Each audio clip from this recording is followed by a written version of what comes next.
دوستو، اس بندے نے اپنی بہن کو غیرت کے نام پہ مار دیا۔ مارنے کے بعد جب یہ معاملہ عدالتوں تک گیا اور جج صاحب جب اسے سزا دینے لگے تو جج صاحب کو بڑا ہی افسوس تھا اور اسے کہا کہ میں تمہیں سزا دینا نہیں چاہتا، مگر کیا کروں، تم نے جو ہے کہ دو خون کیے ہیں، اسی لیے جس منصب پہ میں بیٹھا ہوں مجھے مجبوراً تمہیں سزا دینی پڑے گی۔ دوستو، یہ ہے ایک سندھ کے چھوٹے گاؤں کی کہانی۔ یہ بندہ زمینداروں سے زمینیں لیتا تھا، کاشتکاری کرتا تھا۔ کاشتکاری کرنے کے بعد جو اس کو آتا تھا وہ اپنے گھر میں اخراجات پورے کرتا تھا۔ بہن تھی، بھائی تھا، ماں باپ تھے، بیوی تھی، بچے تھے۔ جب یہ سارا سلسلہ وہ چلاتا رہتا تھا اور پھر اسے اچانک خیالات آ گئے کہ میں اپنی بہن کی شادی کرواؤں۔ دوستو، جب اس نے اپنی بہن سے پوچھا کہ بہن، تمہیں اگر کوئی پسند ہو یا تمہیں کوئی نظر میں ہو کہ میں اس سے شادی کرنا چاہتی ہوں تو وہ مجھے بتاؤ، میں اس سے تمہاری شادی کروا دوں۔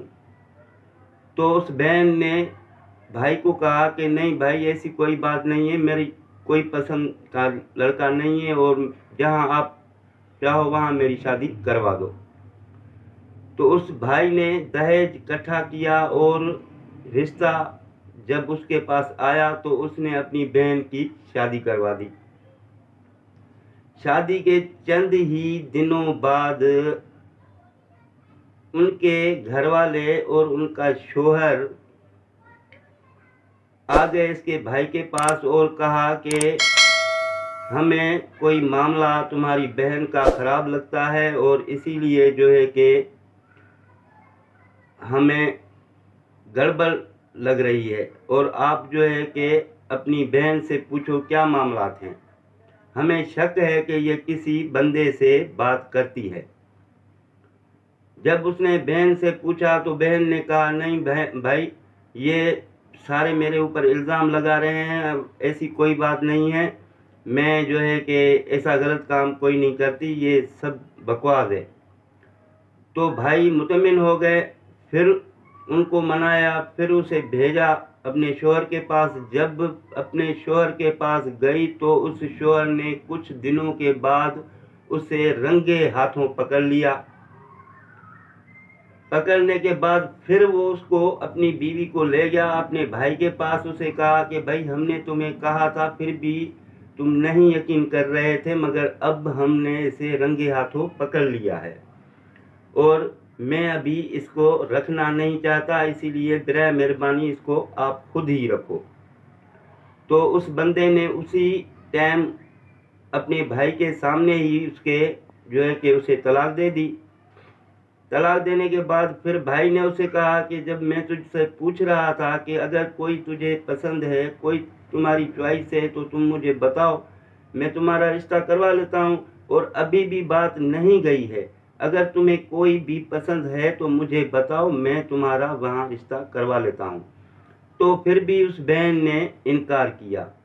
پتہ نہیں کیا مسئلہ تھا، کیوں انکار کر رہی تھی، اس کے اندر کی تو کسی کو سمجھ میں نہیں آ رہی تھی بات۔ جب آگے چلا سلسلہ، عدت کے لیے وہ بیٹھ گئی اپنے بھائی کے پاس، اس نے بھی رکھ لیا اس کو۔ پھر آہستہ آہستہ چلتے چلتے محلے والوں کی شکایتیں آنا شروع ہو گئیں اس کے بھائی کے پاس۔ محلے والے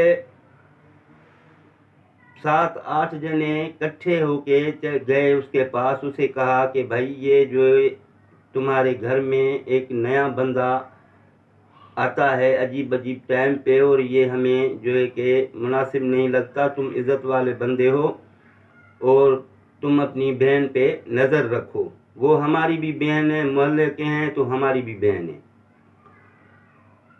تو اس